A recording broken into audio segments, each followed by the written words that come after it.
The Greek fleet sailed into the Strait of Salamis to win the war in a single morning, and instead lost the world. On that September day, in 480 BCE, perhaps 380 triremes drawn from Athens, Corinth, Aegina, and Sparta crowded into the cramped channel between the island of Salamis and the mainland shore, staking the future of the Hellenic world on a gamble about water. The Athenian strategist Themistocles had argued for this ground with everything he had. In open sea, the vast Persian navy would spread its wings and crush them. In the narrows, he insisted, numbers would count for nothing, and the heavier Greek ships could ram and grind an enemy too tightly packed to maneuver. Across the water, Xerxes I, great king of the Achaemenid Empire, ordered a throne carried up the slopes of Mount Aigaleos so that he might watch his fleet finish what his army had begun. He had bridged the Hellespont, marched through Thrace and Thessaly, and already seen Athens burn. But what steadied the water that morning, what would not be understood for a very long time, would decide far more than a battle. In this alternate timeline exploration, we examine what could have happened and why the real history unfolded differently. The wind was supposed to save them. In the history we know, a swell rose in the strait as the sun climbed, catching the tall Persian sterns and shoving their crowded line into confusion, and the Greeks struck into that chaos and won. This time, the wind turned the other way.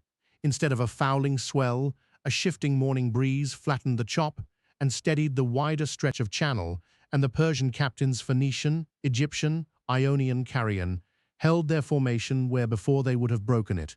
The advantage Themistocles had promised simply evaporated. The strait that was meant to be a trap became merely a crowded sea, and in a crowded sea the larger fleet does what larger fleets do. The Persian wings, given just enough room to work, began to fold inward around the Greek flanks. Artemisia I of Caria, who by one account had warned Xerxes against fighting here at all, now drove her ships forward into the opening. The Greek line, built to hold a wall of bronze rams across a bottleneck, found itself being rapped from both sides at once. The killing began at the edges. An alliance is only as strong as its worst moment, and this was the worst moment. As the Persian envelopment tightened, the Athenian center, the heart of the fleet, the ships Themistocles had built with silver from the mines at Laurium, was pressed from front and flank together and began to buckle. On the wings, the Corinthian and Aeginetan squadrons found themselves cut off, unable to wheel to the aid of the center without exposing their own hulls. There was no line left to hold, and so there was nothing to rally to. Ships that might have regrouped instead ran, oars flashing, for open water and the beaches of Salamis. Themistocles escaped with a remnant, enough to carry the news but not enough to reverse it.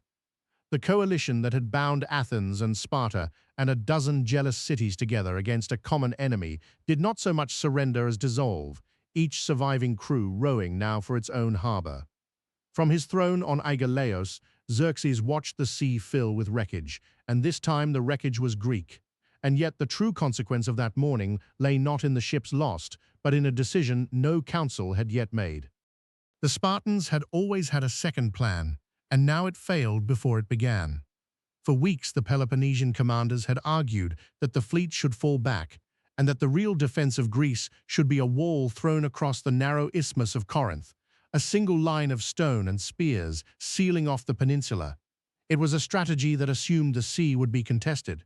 With the allied fleet shattered, the sea belonged to Xerxes, and a wall that can be sailed around is no wall at all.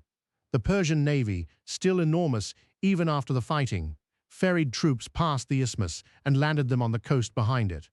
The great barrier the Peloponnesians had pinned their hopes upon was turned in a matter of days, outflanked not by a cleverer general, but by an open sea. Leotychides and the Spartan-led states, who had weighed for so long whether to fight forward or wall themselves off, discovered that the choice had been taken from them. There was no longer a line to defend. There was only the question of terms. Submission, in the old custom, was a gift of earth and water, and now the gifts came city by city. A Greek state that offered earth and water to the great king acknowledged his lordship over its soil and its seas, and in the months after Salamis the heralds who carried that offering grew busy. Athens had little left to bargain with. Its walls and shrines were already ash. its people scattered to Aegina and Troezen and the beaches of Salamis. It was resettled under Persian oversight, its returning citizens permitted to rebuild as subjects rather than as victors. Mardonius, the senior general who had counseled the invasion from the start, did what able conquerors have always done. He ruled through those willing to be ruled through, installing cooperative local men in the cities and leaving the machinery of daily life largely intact, so long as the tribute flowed and the loyalty held.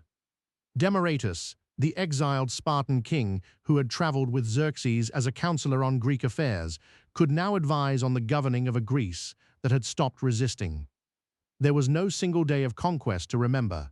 There was only a slow settling city after city into a new order. To the Persians there was already a word for Greeks under their rule, and now the word simply widened its meaning. The Ionian cities of the Asian coast had been Achaemenid subjects for a generation, known in the king's records as Yauna, and mainland Greece was folded into that same category, tributary territory, assessed and taxed, and expected to furnish ships and men to the treasury and the armies of the great king. It was not slavery, and it was not, for most people, catastrophe. It was administration. Assessors set the tribute, garrisons stood at the key harbors, and Greek crews who had rowed against Xerxes at Salamis found themselves rowing for him in the fleets that patrolled the eastern Mediterranean. The cities kept their gods and their languages and much of their local custom, as subject peoples across the vast empire did, from Egypt to Bactria. What they no longer kept was the habit of deciding their own affairs. Autonomy, that fierce and quarrelsome Greek possession, became a memory administered from a distance. The most fragile thing lost at Salamis was an idea barely 30 years old. The Athenian experiment in citizen self-rule, rule by the assembled demos, still raw and untested, had drawn much of its confidence from the belief that ordinary men in ships and in the ranks had earned a voice by defending their city.